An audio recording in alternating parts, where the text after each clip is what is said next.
Hey, there's been a change to my diet, so I thought I would share it with you because I'm very in tune with my body and I listen to my body, and there has been a change. My body has been asking for something different. So, a few weeks ago now, I shared with you that I was on a bit of a cut. I wanted to lose a bit of fat. And with that, I was perhaps 2 times a week um, just delaying my breakfast. And so I was still having 3 meals a day when I did that, and keeping my protein up and fruit and vegetables and all of that kind of thing. But I was, yeah, perhaps having 200 calories less than usual as a result of it, just 2 days a week. And it did have a bit of a body recomposition effect on me. So I have lost a little bit of fat. Not as much as I was hoping for. However, I was still doing a lot of strength training at the time. Now, as I said, I'm in tune with my body. And so I was getting a hunger. Now, there's different kinds of hunger, right? And I was getting a different kind of a hunger. My body crying out for more, saying that I didn't have enough, really. And that, to me, feels like a hunger where I am starting to feel weak and a little bit shaky. That's when my body's crying out for more, saying you need to eat more now. And so I was experiencing more and more of that, and especially on the weekends. So especially on Saturday. So today is Sunday that I'm recording this, and yesterday I ate a whole lot more, probably about 2,200 calories, which is bulking for me. If I, yeah, 2,200 calories is bulking for me. And the weekend before, I remember that I did the same as well, that I was very hungry on the Saturday and I ate much more as a result. Now, weighing myself this morning, because most mornings I do weigh myself on my special scales, which they tell me, I mean, they're not accurate, but it does change. It does change depending on what I've done. So it gives me a good idea of what's going on with my body. This morning, I have got the most muscle than I've ever had, in fact.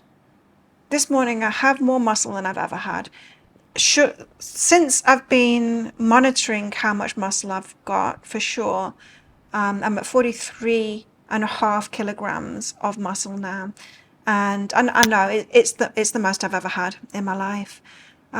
So I am putting on muscle at the moment now since, what are we now, May. In the last 6 months, I've probably put on about 2.5 kilograms of muscle, which is really good. That sounds better than it is, because most of it wasn't new muscle, because last year when I had my shoulder injury, I dropped down like 2 kilograms of muscle. So putting that muscle back on is much easier. To put muscle back on that you've had is way easier than putting fresh muscle on. But now I've got to the point where I am more muscle than I've ever been. So there's definitely at least half a kilogram of new muscle that I've put on, which is great for my age at 53 to be able to do that.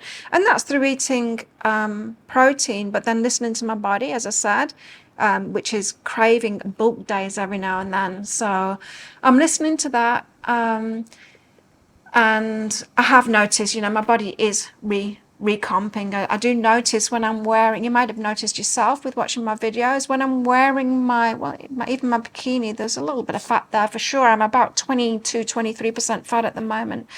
But that bulge, that muffin top that sticks out above the elastic of my tight-fitting gym shorts and my bikini, that shows me where I'm at. That's, if that gets bigger or if it gets less, it shows me what my body fat percentage is, as well as the scales, of course.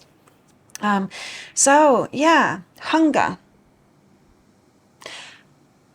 I try and eat a similar amount of calories every single day.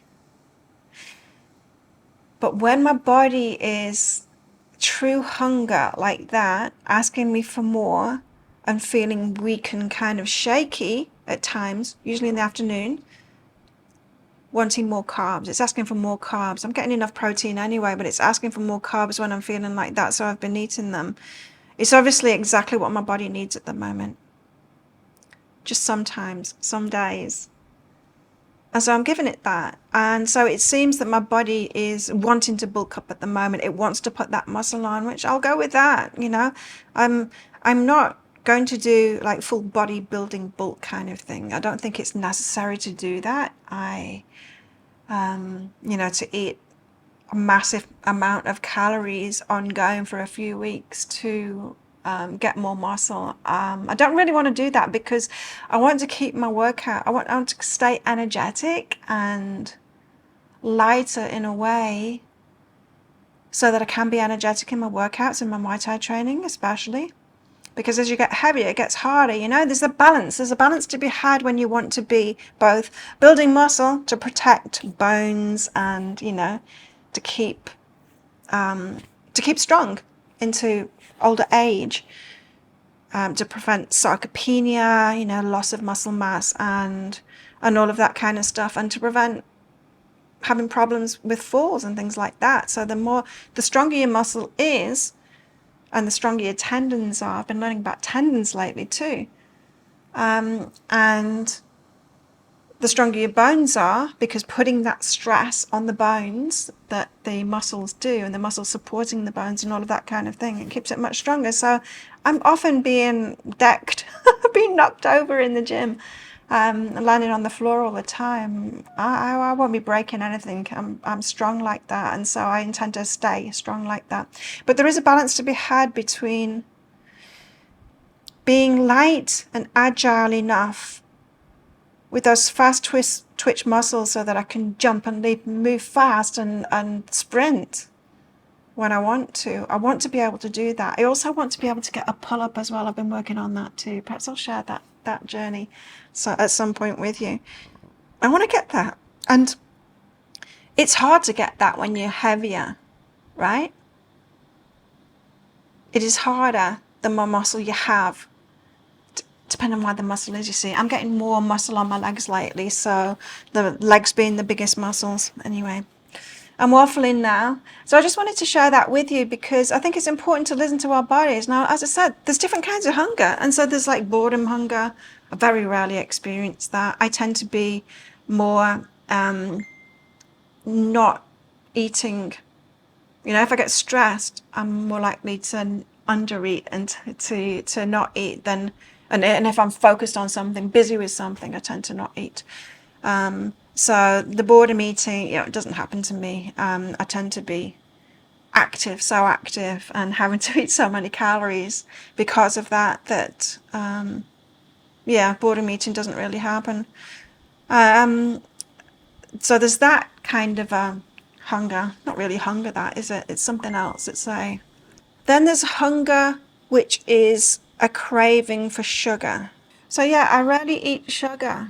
When I do, it'll be a bit of chocolate. Now I tend to have the high cocoa chocolate, so there's not that much sugar in it. And so that high percentage chocolate doesn't give me the same sugar cravings. But if I have a lower percentage chocolate, I get the sugar cravings, and so I'll want more. I have one piece and then I keep on going back to the fridge for more and more and more. There's that hunger, and that's not really hunger either. That is craving sugar. And I think everyone gets that, is because your brain lights up when you have sugar, and then the body wants more and more. It was another hit. It's an addiction, really. It's not, they say you can't get addicted to sugar, but I think it is. It's an addiction, right? When you want another hit, you want another hit. It's an addiction. So I believe it's an addiction, a sugar addiction. If I stay away from it, which I usually do, then I don't get that. But I know that sugar addiction is a thing, and it doesn't have to be things that you imagine are sugar, like actual, granular sugar, adding that to your coffee or whatever. It can be any kind of processed food because it's laden with sugar. You'd be amazed. Sauces and things like that, any kind of processed food. And so I don't add sugar to my food. Now I'm using glycine as a sweetener. It's an amino acid. I'm adding that to my workout water to sweeten it up a little bit, along with berry powder, to give it some taste, along with my salt electrolyte mix, just to make it taste a little bit better, that workout water. So I'm experimenting with that at the moment. But yeah, staying away from sugar. So there's that kind of hunger. What other kind of hunger? There's real hunger. And real hunger feels different. It does feel different. Your body actually asking for something. And I think a lot of people are confusing those different kinds of hunger and not really listening to when your body is actually hungry, because it feels very different when your body is actually hungry. And you can get to experiencing that true hunger through fasting, you know. If you fast, like I can't. I'm pretty lean, so I can't do long fasts. I tried a few years ago, and it was just so difficult. I get freezing cold and just constantly think about food. I don't think it's a very good thing to do when you're lean. I don't think it's a very good thing to do when you're lean. I think even time restricted feeding and skipping breakfast, I don't think it's a good idea. I don't think it's a good idea when you're pretty lean. Like anything for women under 25% body fat, which I'm pretty much constantly 22 to 23% body fat now. Yeah, so listening to real hunger cues. A lot of people are eating way too much, never getting to the point of true hunger, always overeating, always in an excess, always putting body fat on, and that, you know, not good for us. It's not good for us at all. And so knowing where your metabolic rate is at the moment, and that changes. It changes depending on what it is that you're eating, how much muscle that you've got, and all of that kind of thing. I can feel my metabolic rate has gone up. I can feel it, and that's why my body's asking for more now, because I've got more muscle, of course. I've got 2 kilograms more muscle than I did a few months ago. So I can eat more calories. I need to eat more calories each day. So it's going with that, you know, going with that. Understanding the body, listening to it, listening to true hunger signals, and then switching things up, giving the body what it needs. So I wanted to share that with you. I've done my Muay Thai training this morning, 2 days in a run. I did it yesterday morning and I did it this morning too. It's so humid this morning, so it really took it out of me. I sweated so much this morning, which is kind of good for a clear out, for a detox. But yeah, depleting. And so now I'm going to sit by the pool and I'm going to read a book all afternoon. And so that's it. That's my weekend. Thank you so much for watching. Don't forget to click like before you click off down there. If you've got any questions at all about hunger, about eating patterns and all of that kind of thing, and about your metabolism, let me know and I'll make more videos on it. I'd love to hear from you as well. Yeah, don't forget to click like, subscribe to my channel if you're new. Have an amazing day and I'll see you tomorrow.